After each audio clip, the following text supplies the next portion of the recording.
Are you short on time? Because I sure am. Oh God, I just want to scream like every day, just for like 5 minutes straight. Hey there, my name's Kayla. Welcome. Today I'm going to be discussing something that I thought of. I'm not going to say I created because who knows where this idea came from, if it was original or not. But 7 months ago, I wrote this article on Medium and I called it, which by the way, my computer is down here, which is why I'm looking down. How to change your relationship with time. The speed that time travels is not fixed, it's fluid.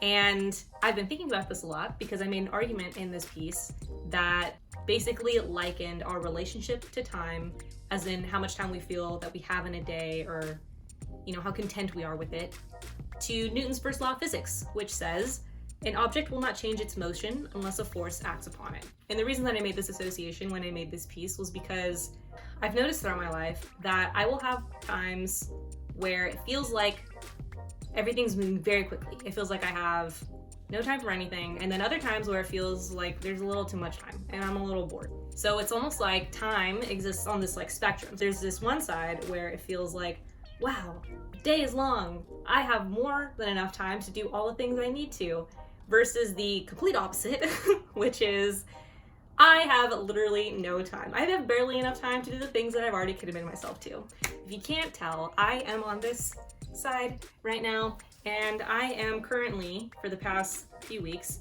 trying to recenter myself because personally, I do not do well working a million miles a minute, despite how fast I talk sometimes.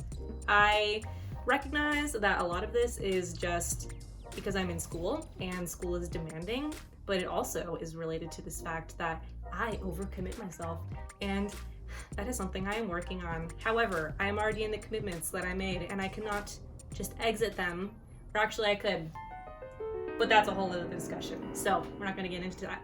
So I'm trying to figure out how to still have a good relationship with time, or not how to still, but how to find it, how to kind of go back to August 2020 when life felt great and I wrote that life felt long, because right now life feels really short. When I wrote this post, I did say that our relationship shifts, throughout our lives. And I sort of alluded to this already in the beginning, but the fact that you're gonna have moments in your life where you feel a little bored and you probably do need to shake things up and add a bit more to your plate. I don't know what this was. And then there are gonna be times where you've overcommitted and you need to learn to let go. And that's sort of where I am. I'm trying to figure out what it is I need to let go and still be happy, right? These swings are like obnoxious and they're uncomfortable, but they're also probably very important. However, what is also important is figuring out when you're in one of these extremes and realizing that it doesn't suit you and figuring out a way to remedy that problem. But yeah, so I'm just trying to still do things that kind of make me happy. So I'm trying to go on walks as regularly as I can, which I think that the fact that it's getting warmer again in New York City is helping that. It was, gosh, winter is so cold. And I'm trying to do something every single day that's just for me. I will not deny that when I do these things, I'm sometimes like, ooh, but you should be doing school or you should be doing work. But it's I need to take care of myself too.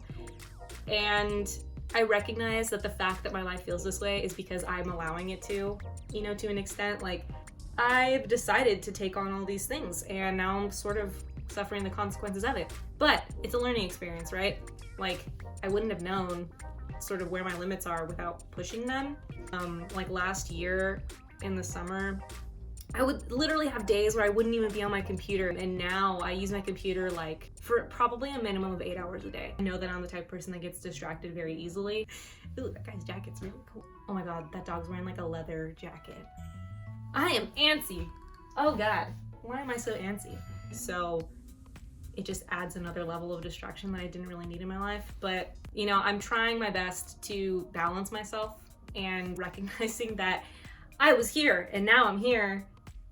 I need to meet in the middle because I want to be challenged in life, and I think it's important that we're all challenged and our limits are pushed, but I also don't think that we should be pushed all day, every day. And that's something that I've just noticed by myself. I work a lot better, I'm a lot happier when my relationship with time is positive. And for me, positive means that I'm not rushed, that I'm not scrambling, that I'm not regretting that I didn't get to do something that I wanted that day. And this isn't to live, like, this isn't to propose we should all leave these like hedonistic lifestyles. There needs to be balance. But that's the point, right? Like, you shouldn't be on this part of the spectrum where time is moving so slow that you're bored, but I don't think you also should be on the other side of that where time feels so short and like robbed of you that you're just not happy. It is not easy.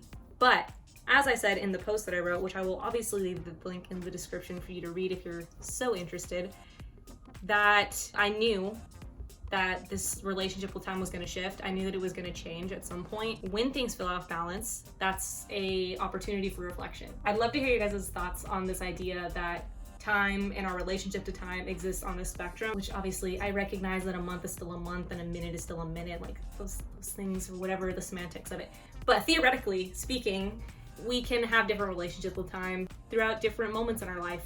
And I think it's important to find balance. As always, thank you so much for watching. I really look forward to seeing you again, and until next time. I'm not trying to come across ever. I'm never trying to come across as my life is perfect, because it is not. A lot of times we're just trying to put our best foot forward, but our best foot forward is not the real foot forward, and I sort of want to change that, which is the reason that I'm making this video.